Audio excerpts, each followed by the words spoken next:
రచ్చబండల దగ్గర wastage meeting చేయాల్సి వస్తుంది. అమ్మాయిని ఇయ్యాలన్నా కూడా నీ కొడుకు వెస్టేజ్ లీడర్ అని అడిగే రోజు వస్తుంది. రియల్ సార్ ఇది. ఈరోజు రాసి పెట్టుకోండి, ఇది 3వ మీటింగ్ చెప్పబట్టి. సో ఈ రోజు రాసి పెట్టుకోండి, కంపల్సరీ ఒక ఇంటికి వెళ్తే వెస్టేజ్ లీడర్ అయితే చాలు. అమ్మాయిని ఆస్తులు అంతస్తులు చెప్పినా కదా, స్టార్టింగ్ ఆస్తులు ఉంటే పోయినా వస్తుంది బతుకుతుంది అని చెప్పి. కానీ వెస్టేజ్ లో అల్లుడికి ఐడి ఉంటే ఉన్నా లేకున్నా పోయినా సరే నామిని బిడ్డలే ఉంటుంది. ఎస్ఆను. సో బిడ్డకు డబ్బులు పడతాయా పడయా? డబ్బులుంటే సంతోషంగా బతకొచ్చా లేదా? మనుషులు లేదన్న బాధే ఉంటుంది, కానీ ఎవరి దగ్గర వ్యక్తిత్వం తగ్గాల్సిన బతుకు అవసరం లేదు డబ్బులుంటే. సో అలాంటి సార్ నేను మనస్ఫూర్తిగా కోరుకునేది. ఈరోజు ఇక్కడ అన్న వయసులో ఉన్నారు, తండ్రి వయసులో ఉన్న వాళ్ళు ప్రతి ఒక్కరు ఈరోజు ఒక్కరైనా ఈరోజు ఇంట్లో కూర్చున్నా నాకు హ్యాపీనే. కానీ నన్ను చూసి ఒక తండ్రి మారినా కూతురికి ధైర్యం చెప్తాడు. ఎసానో. ఒక అన్న మారినా చెల్లెకి ధైర్యం చెప్తాడు. ఎసానో. ఒక భర్త మారినా తన భార్యని బయటికి పంపిస్తాడు. ఎసానో. సో అందుకోసం మనస్ఫూర్తిగా సార్ కష్టమైనా సరే ఇష్టంగా బయటికి వస్తున్నా నా ఫ్యామిలీ కోసం. సో నా ఫ్యామిలీ అంటే వెస్టీజే.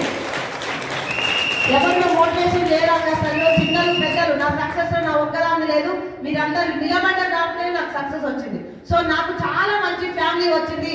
మీకు మంచి ఫ్యామిలీ రావాలంటే 1 ఇయర్ నిలబడతారా లేదా? సో నిలబడితే వెంట పడితే ఎవరు రారు, నిలబడితే నీకు సక్సెస్ నీ కాళ్ళ దగ్గర వస్తుంది. పిలిస్తే ఎవరు రారు, నువ్వు గెలవడానికి రెడీగా ఉండు, అందరు నీ చుట్టే నిలబడతావు. సో నువ్వు గెలవాలంటే నీ వ్యక్తిత్వం తగ్గకుండా మానవత్వం చంపుకోకుండా నీ వెంట నిలబడి 1,00,000 కాలు ఇప్పించి నీకు చెప్పొచ్చేంత వరకు నీ వెంట ఉండడానికి రెడీగా ఉన్నావు. ఒక చిన్న స్టోరీ క్లోజ్ చేసి నేను ముగిస్తా, ఎందుకంటే చాలా లేట్ అయింది కాబట్టి. యాక్చువల్గా ఈ మీటింగ్ అయిపోయినా నేను ఎక్కడికి వెళ్ళాలి తెలియదా? హైదరాబాద్. సో మా ఊరికి వెళ్ళాలి. మా ఊరు 10 కిలోమీటర్లు అనుకున్నాం. సరే మీ ఊరా మా ఊరు మొత్తం మీద మీ ఊరు మా ఊరు అన్నట్టే కదా. సో ఇప్పుడు ఇంటికి వెళ్ళాలా వద్దా? ఇక్కడ నుంచి మనకి ఇంటికి 10 కిలోమీటర్లు ఉంది. 10 కాదు మాకు 20 ఉందని చెప్పారు మళ్ళా. సో 10 కిలోమీటర్లు ఉంది. కొత్తగా వచ్చిన కాబట్టి మా సార్ కారణం తీసుకొచ్చింది కాబట్టి 10 కిలోమీటర్లు నేను దూరం వెళ్ళాలి. 1 కిలోమీటర్ నడిచిన కాళ్ళు వస్తాయా అయ్యవా? గట్టిగా చెప్పాలి అందరు, కరెక్ట్ వినండి సార్. కొత్తగా నడుస్తున్నా కాబట్టి కాళ్ళు వస్తాయా అయ్యవా? 1 కిలోమీటర్ నడిచిన. నాకు భయం అయింది, కొంచెం బాధ కూడా అయింది, కాళ్ళు కూడా వచ్చినాయి.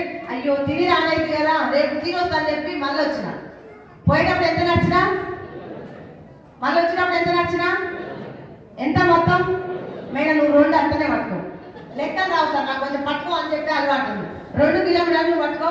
సరే ఎక్కడున్నా మళ్ళీ ఎక్కడున్నా గట్టి చెప్పాలి. నర్సింగ్ ఎంత? ఎక్కడున్నా? ఇక్కడనే ఉన్నా. సో అయిపోయింది. మళ్ళీ తెల్లారి ఏం చేసిన అంటే కొంచెం తినకుండా పోయినా కదా అని చెప్పి ఇడ్లీ తిని 2 బదులు 4 తిని మళ్ళీ ఇంట్లో నుంచి ప్రయాణం మొదలు పెట్టినా. సో ఫస్ట్ రోజు 1 కిలోమీటర్ నడిచింది దాన్ని. సెకండ్ రోజు ఎంత నడుస్తా? నేను కొంచెం దారి తెలిసింది కాబట్టి 2 కిలోమీటర్లు నడిచిన. 2 కిలోమీటర్లు నడిచిన తర్వాత వస్తాయా మళ్ళీ అదే ప్రాబ్లం కొత్తదా? మళ్ళీ అదే ముళ్ళు, అదే రాళ్ళు, అదే గాలి, అదే ఎండ, అదే వాన. సో మళ్ళీ అదే వచ్చింది. 2 వచ్చినాయి. మళ్ళీ గమ్యం చేరుకున్నానా? లేదు. మళ్ళీ ఏం చేసినట్టే అమ్మో నా వల్ల అయ్యేటట్లు ఇంకా 8 కిలోమీటర్లు ఉంది మా ఊరు పోవాలంటే, నా వల్ల అయ్యేటట్లేదు అని చెప్పి మళ్ళీ వచ్చిన. ఎన్ని కిలోమీటర్లు రిటర్న్ వచ్చినా? పోవడం ఎంత పోయినా, రావడం ఎంత, మొత్తం ఎంత?